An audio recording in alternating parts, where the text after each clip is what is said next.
Ben, así que para min é un placer presentar a este home que coñezo desde hai moito tempo. Tive noticia del no ano 76, cando apareceu que a súa noveliña, que creo que a primeira, Un home de Vilameán. Despois, ademais, esa novela foi publicada en Xerais, entón xa tive ocasión de lela.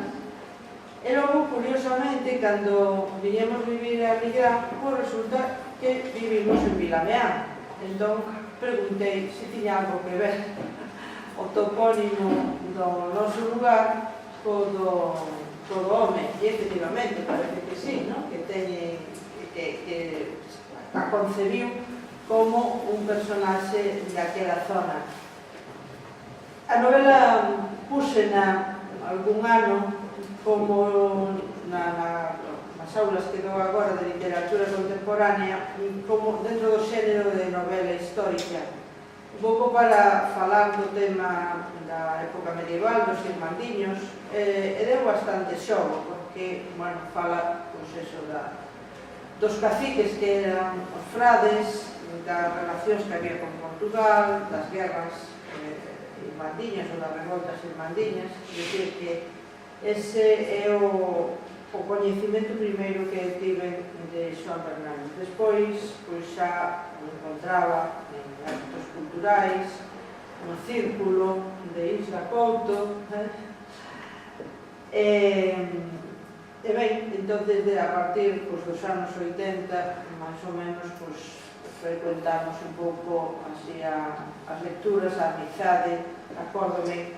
cando recibiu o premio en Xerais, que ele non fora a CEA, estábamos no Bahía.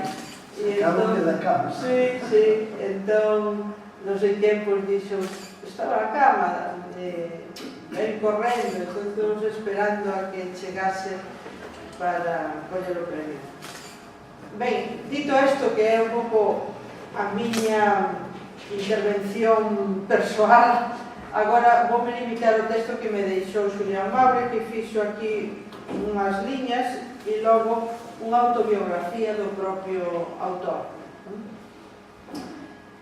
É un home, porque iso non o vou a ler todo, dunha bibliografía inmensa, eu non contei os libros, pero debes de ter 100, por lo menos, ou alrededor dun 100. Os libros, 30 e tantos.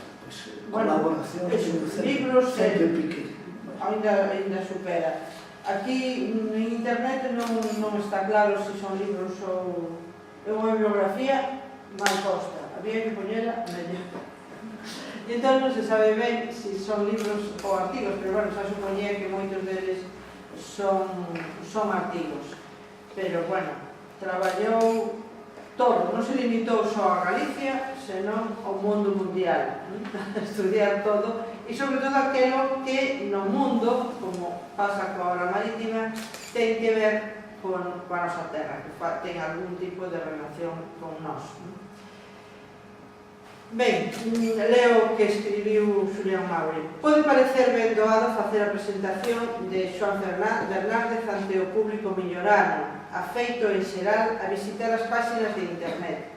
É fácil que moitos de nós aínda lembremos a presentación do seu libro sobre Colón que presentamos en Bayona xa hai anos. Con todo, e a pesar de ler a súa autobiografía e o catálogo das súas obras, hai algo que Xoán Fernández, que compre presentar hoxe e aquí, non sabe, creo que lle faltou a segunda parte. Estamos diante dun pioneiro que non quedou preso no berce das súas primeiras actividades. Radio, prensa, revistas, conferencias, parladoiros anteriores ao mundo da administración autonómica foron os ámbitos de traballo deste mozo mestre que agora, xa doutor, segue dándonos nas páxinas de encrucillada, trimestre a trimestre, as novas culturais da nosa sociedade galega. Penso que ninguén da súa selección e doutras moito máis novas teñen a información de última hora e de primeira man que el ten en todos os campos da nosa cultura. É unha boa oportunidade para reflexionar sobre o peso das persoas e das institucións no común dun pobo. É hora, máis que de calibrar, que é unha medida exterior, é hora de cubicar o cerne das achegas dos axentes culturais que están construindo e botando unha man a Galicia que ven, a Galicia que ten que vir, a que seguirá tendo historia propia nas mentes das novas xeracións. Nesa Galicia terá un sitio propio o noso amigo Xoán Fernández. Ata aí as palabras de Xulián Mabre. E agora, para os que non o coñecedes, decir algo sobre a súa biografía. É natural de Marín, nace ali, no 36, fillo de mestres, por lo tanto, pois xa di que a súa nai era unha grande lectora, así que xa lle ven de pequeno esas ganas de ler.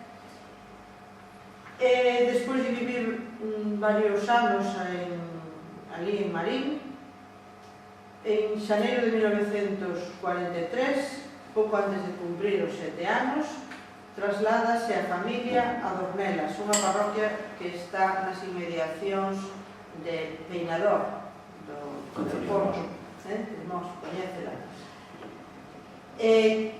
Trasládase ali cando se está construindo aínda o aeroporto, que é unha conferencia que eu oí a Fío de Paz Andrade. Puxérono nun sitio que está complicado por 3 razóns, pero non me importou porque era un lugar barato e entón ali instalaron este aeroporto, que ahora a mitad das veces cando hai nevo así, pois non funciona, e que ahora está radares, bueno, perdón por este curso. Di que aos 10 anos ingresou no Instituto de Santa Irene de Vigo, onde fixo o bacharelato, e acaba de decirnos que aí coñeceu a Franco Grande. Rematou en xuño de 2023 e foi a derradeira das promocións chamado do Plan do 38. Despois explicaremos que ten que ver este Plan do 38, porque eu pensei, por que o fai connotar aquí?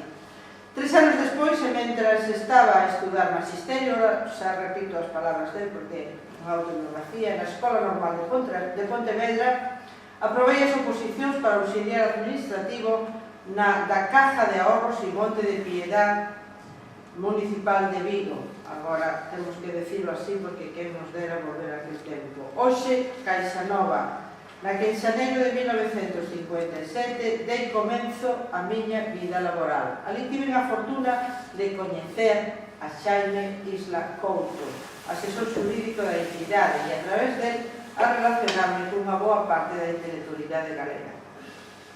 Posteriormente fixen amizade co Padre Seixas, que no mes de xullo de 1969 me converteu nun dos primeiros en se casar en galego, bautizando e inscribindo tamén na nosa fala os meus fillos Paulo, Adrián e Sabela. Entre 1990 e 95, e sen deixar de traballar, fixen a licenciatura de Xeografía e Historia na Universidade de Vigo. Pouco despois, ao chegar aos 60 anos e a causa da fusión que se estaba a artellar entre as 3 caixas do sur de Galicia, fun o mesmo que outros moitos compañeiros, prematuramente xubilado cando acadara a categoría de xefe de sección. Esta nova situación permitiume facer o doutoramento da mesma en Historia no período 96-98. Vivo en Vigo desde o 52 e son lector desde moi neno.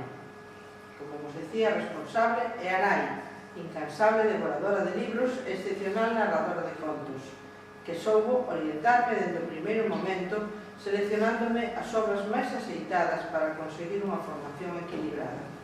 Na actualidade, posúo uns 8.000 libros e moitísimos máis cómics. Creo que ten unhas coleccións de cómics impresionantes.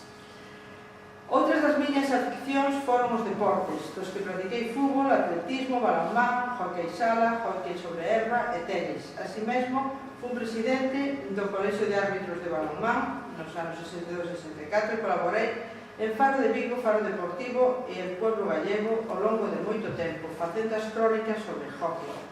Dirixín o semanario Galicia Social no período 64-68 e nel publiquei a miña traducción dos Evanxeos na nosa fala. En 1965 fui cofundador da Asociación Cultural de Vigo, por decisión da cal pasei a colaborar entre os 65 e 75 na emisión Raíz e Tempo en La Voz de Vigo, a primeira que se fixo en galego despois da guerra. O meu traballo consistiu na confección duns 800 capítulos compendiando a historia de Galicia. Estes capítulos foron sucesivas veces repetidos tanto en La Voz de Vigo como en Radio Eco. Dirixín así mesmo a revista Latexo dos empregados de Caixa Vigo, cousa que aconteceu ao longo dos períodos 66-70 e 93-97. O cine, a música e as viaxes figuran tamén en lugares referenciais na miña escala de valores, tendo percorrido todos os lugares que se relacionan, tanto coa temática das miñas novelas como cos traballos de investigación efectuados. Respecto á miña incursión no planeta da literatura, deixando aparte as arrepiantes e inéditas historias que se me ocorreron entre os 10 e os 15 anos, ou as cativas colaboracións ás que me acabo de referir, o meu primeiro traballo serio foi Un home de Miramea, Anatomía da Revolución Irmandiña, publicado en Montevideo o ano 76. Os demais foron aparecendo máis tarde, pouco a pouco, así como os premios Patronato da Cultura Galega de Montevideo. Bueno, ahora non leo todos os premios, ten moitísimos premios, como 50 ou 60. Dicer que é un home moi premiado, valorado pola súa obra, ainda que a veces se queixa de que en Galicia non, sobre todo o que lle gusta aos autores é que os lean e que os chamen para falar das súas obras, pero eso non sucede. Aquí lese pouco e ademais o que se lee queda na casa, non hai esa ansia de a excepción deste centro cultural que é distinto. Aquí sí que partillamos un pouco o noso saber. E máis nada, xa lle dou a palabra para que nos fale desta hora marítima sobre a que fixo a súa tese de doutoramento, pero empezou a traballar hai moitísimo tempo, porque coñece moi ben toda a bibliografía, os que traballaron sobre ela, e agora dou a palabra para que nos ilustre. Bueno, pois teño que dar as gracias e decirche que me emocionei porque muitas desas cousas que me dices ahora xa non me lembraba delas, son certas, algunas exageradas, pero sí que me emocionei lembrando eso. Respecto ao plano 38, o plano 38 foi un plan de ensino elaborado en plena guerra civil, moi criticado, como todas as cousas novas, el que rematou no ano 53. Ese foi o último ano en que se utilizou o plan do 38 e logo outros planos de bacharelato moito peores. Eso hai que dicir, bastante peores. Por lo tanto, si políticamente podemos decir que o plan do 38 era malo, os seguintes eran peores. Por esa circunstancia, eu comecei no Instituto Santa Irene no ano que se inaugurou e xubileime cando rematou o plano 38. Ben, o mesmo que me pasou a mí coa Universidade de Vigo. Empecé a estudiar Historia cando se fundou a Universidade. Afortunadamente sigue e cada vez mellor.